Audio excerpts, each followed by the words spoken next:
Hey guys, Dave from Nerdarchy, for nerds by nerds, hang out with these nerds. Nathan Nerdark. Nerdarchy's Ted. And it's time for another Monster BFF, and this time we're going to be using Chokers and Cloakers.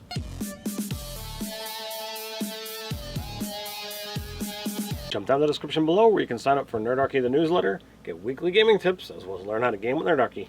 So in this Monster BFF, we have Chokers and Cloakers, and you can find Cloakers in your Monster Manual on page 41. You can find Chokers in Tales from the Yawning Portal on page 232. So they're both aberrations. One's large, one's small. One is relatively weak in CR. What's the CR of that choker over there? Just one. And we have an 8 over here with our cloaker. Yeah, very significant difference. And we also have a very significant difference in intelligence. The Chokers are only a 4. These guys are a 13. But here's the thing: they both have a language and they share a language. So that part is not a problem. Now, all right. So we wanted to have fun with the cloaker and choker alliteration.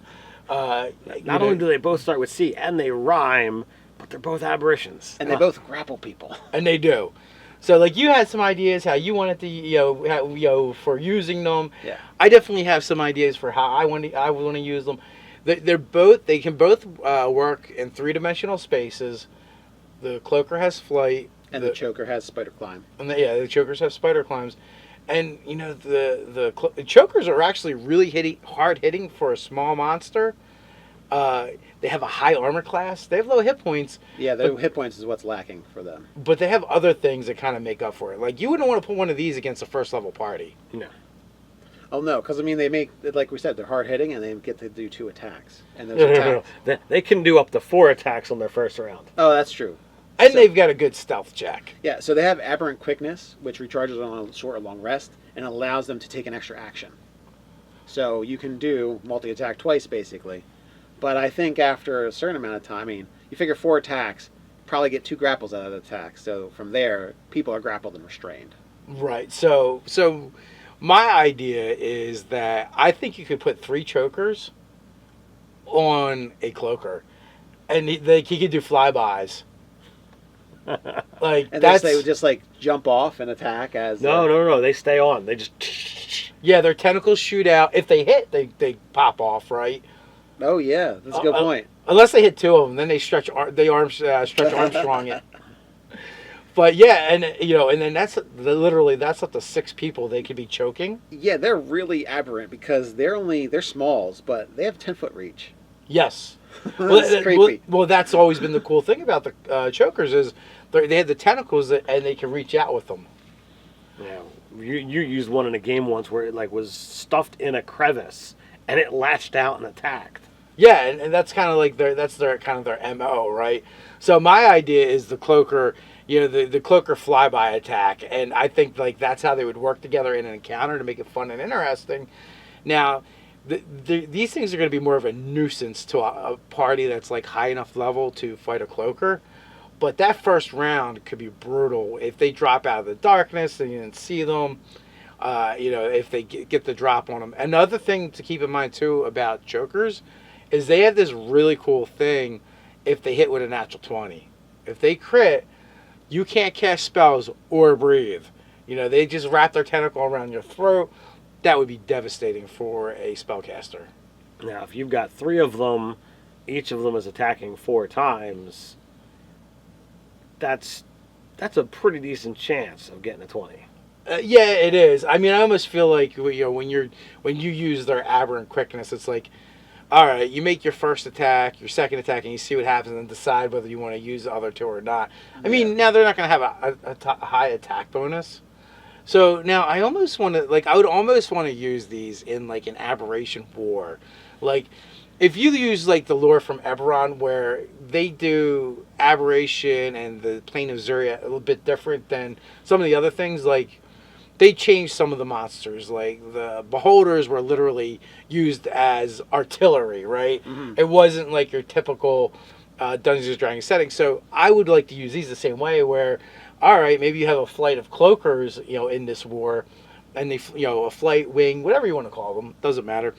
But, they swoop down and, their payload is chokers. You know, each one has 3 chokers on it, large, small. I think that will work pretty nicely. Also, one of the things that Ted pointed out is the Cloakers have a moan special ability that frightens, uh, causes a frightened effect, and other aberrations are immune to it. So these guys are going to be able to work together really well. I also feel like even though it's a monster BFF, and we're only doing 2 monsters, I feel like there needs to be like a higher level aberrations, maybe even like the Dacols from Eberron that are actually controlling these things and kind of getting them to work together. Even though the chokers are stupid, they have a 4 intelligence. That's pretty stupid, I guess. It's trainable. Well, it's not that it's trainable. It has a language. Yeah. So, you know, And that elevates it it. doesn't say can't speak but can understand it. It can speak it and understand it. Yeah, so it's got a language. I don't want to hear when they speak though with that mouth. Ugh. Yeah, you talk to your mother with that mouth. So, for my idea was that I impacted me greatly when Dave attacked us with something similar that had the effect the Cloaker does, and that's when the Cloaker is attached. Whenever you damage the Cloaker, the person it's attached to takes half the damage, and the Cloaker takes half the damage. So you can kill the people who try and kill the Cloaker, and I really like that aspect of it. So what I was thinking was the chokers could jump off it like in the flying thing, or they could be the stuff going around looking for food. They attach to somebody, and then the Cloaker is going to swoop in from safety out of the darkness in like some kind of terrible underdark place and just latch on to somebody who's already restrained. So it's going to get advantage on the attack. It's most likely going to hit with its pluses to hit. So it's going to attach on, and then you got double trouble because you're getting restrained by one thing and you're being attacked and like messed up by the Cloaker. Yeah, like I'm imagining, right? Like, you know, a flight of these things come in. We'll say a flight of them is like a half a dozen on the battlefield. You know, the first thing they do is they moan and they try and make the soldiers break. And the ones that don't break, they're now dealing with chokers that are being dropped from Cloakers on them. And then, you know, the follow-up to that is the Cloakers just start attaching themselves to different soldiers. I feel like, you know, especially in a war type scenario, this would be a devastating kind of like cavalry charge. And if you're looking for a powerful, intelligent aberration to kind of lead these or to design such an encounter, you certainly couldn't go wrong if you wanted to choose an Illithid. Well, yeah, if you go back to Eberron and the Zuria and that war, like there was a war where the Plane of Zuria, Plane of Madness was basically encroaching. The generals for the Dakirs, which are basically like demon lords for the Plane of Madness, right?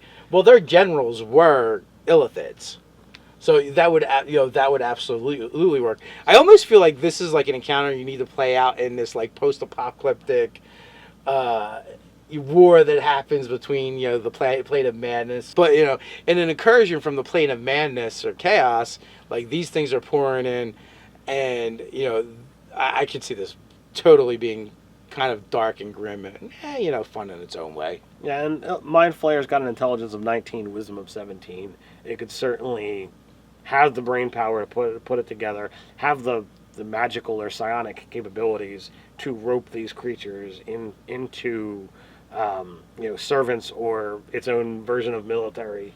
Yeah, and if you're not going for the war backdrop, you could always do it as the Mind Flayer's lair in the Underdark. Everything's got deep speech, and the chokers are just kind of the guard dogs that run around, and the Cloakers are the scouts for attacking and dealing with problems. Or they could also be the houndsmen, the huntsmen as well, kind of deal, because they're definitely intelligent enough for that, you know, and they would be able to work together with the chokers. And even if you wanted to use one of the like tactics that Ted likes to use in his game, where you're attacking with waves, you know, you have a bunch of chokers run down your players. I mean, they're still low CR, so a higher level party would be able to deal with them. They could be an annoyance, but the real annoyance is they're in the midst is all these chokers, and all of a sudden a Cloaker drops in amongst them, does his moan, maybe frightening some of the PCs, attaching to a PC, and not to mention they also have this cool ability which is like superior mirror image essentially, So it could be a devastating and fun encounter. And the thing is if you describe that, then it's like, oh, 4 of these things drop in, and this is what happens. You actually could have a little bit of tension and drama amongst the players, because it's like, wait, how many of them things am I seeing? I've used chokers in 5th edition Dungeons & Dragons twice so far, and every time I used them, the players were freaked out. And my players were way higher level for this challenge, but it didn't matter. Just the way you describe them, really lends itself to... You used like 60 of them now. They're really creepy. Well, in the second time. The first time I only used 6. Their average hit points are 13. You gotta if you got an evoker or somebody casting area effect spells, they're taking those things out. So you need enough that's going to survive that. Ted killed like 40 of them in the first round. I didn't know what they were. I'm like, holy crap, we're surrounded. Blade barrier. Little tentacle bits. It's like octopus. They got mowed down like crazy, but still, it was like, Yeah, like what?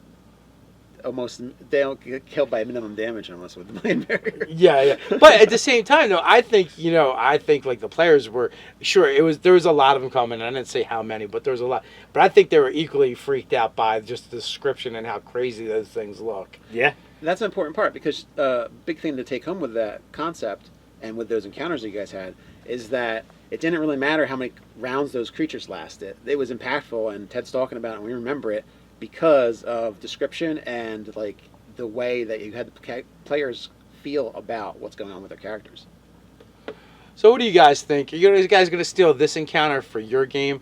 We got a place for that. It's in the comments below. While you're at it, like, share, and subscribe. You can check out the articles over at nerdarchy.com. Or you can tweet at us on Twitter at Nerdarchy. So until next time, Stay nerdy.